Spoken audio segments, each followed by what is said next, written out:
Leçon 2, les principes comptables fondamentaux. Avant de toucher un seul journal, avant de faire la moindre écriture, il faut comprendre les règles du jeu. Ces règles, ce sont les principes comptables. Ils sont au nombre de 10, divisés en postulats et conventions. On va les comprendre ensemble, un par un. Le premier postulat, c'est le postulat de l'entité.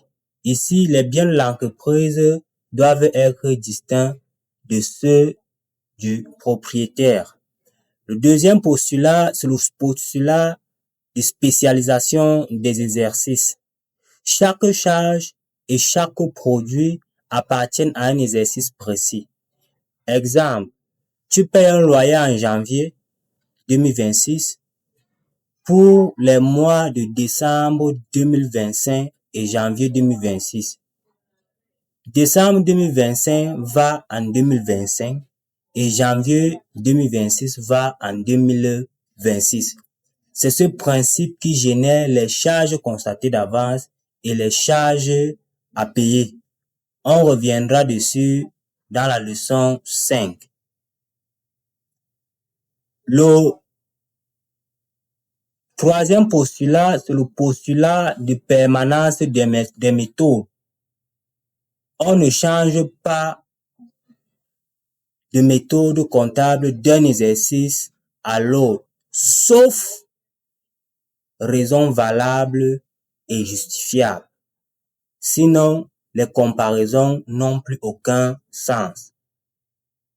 Le troisième, ou du moins le quatrième postulat, c'est le postulat de la prééminence, ou du moins de la réalité économique. Ici, la réalité économique d'une opération prime sur sa forme juridique. Un exemple concret, le crédit bail.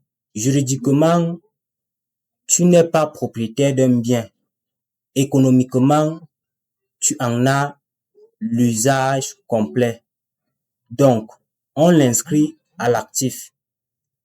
Le dernier postulat, c'est la comptabilité d'engagement. La comptabilité d'engagement dit les opérations sont prises en compte dès lors qu'ils ont lieu et non au moment de leur paiement ou de leur encaissement. Si on prend un exemple simple, achat de marchandises à crédit. Postulat de la comptabilité d'engagement dit que il faut d'abord enregistrer l'achat à crédit. Et ensuite, lorsque viendra le moment de payer, là, nous allons comptabiliser l'écriture de paiement. Par la suite, nous allons attaquer avec les conventions. Nous allons commencer avec la convention de prudence. Qu'est-ce que ça veut dire? Ici, ne jamais anticiper un gain, toujours anticiper une perte potentielle.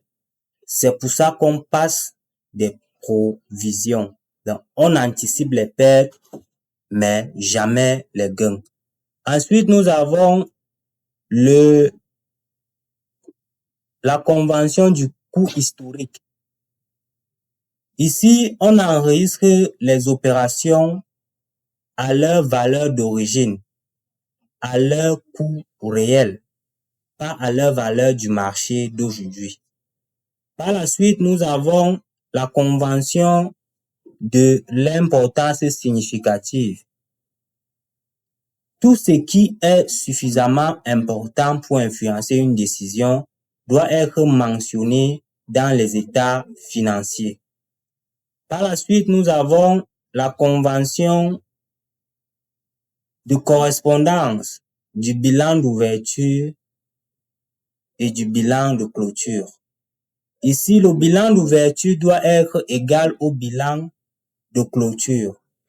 Exemple, nous avons un bilan de clôture de 2025. Ce bilan de clôture doit être égal au bilan d'ouverture de 2026. Par la suite, Nous avons la convention de l'importance significative. Qu'est-ce que cela veut dire concrètement? L'importance significative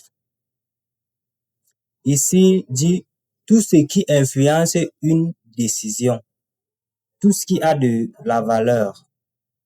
Ensuite, nous avons la convention de transparence. Qu'est-ce que la convention de transparence dit?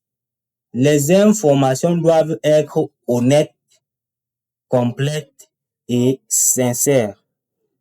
Donc, voilà en quelque sorte résumer les 10 principes subdivisés en postulats et conventions de l'acte uniforme WADA. Ils sont simples à comprendre, mais les respecter dans la pratique, c'est ce qui distingue un bon comptable d'un comptable saisisseur. Nous avons ainsi terminé avec cette deuxième leçon. Nous allons par la suite, lors de la leçon 3, ancrer dans le plan comptable les 9 classes. Nous allons parler des 9 classes, la logique des numéros et les comptes qu'il faut connaître par cœur. On se dit à tout à l'heure.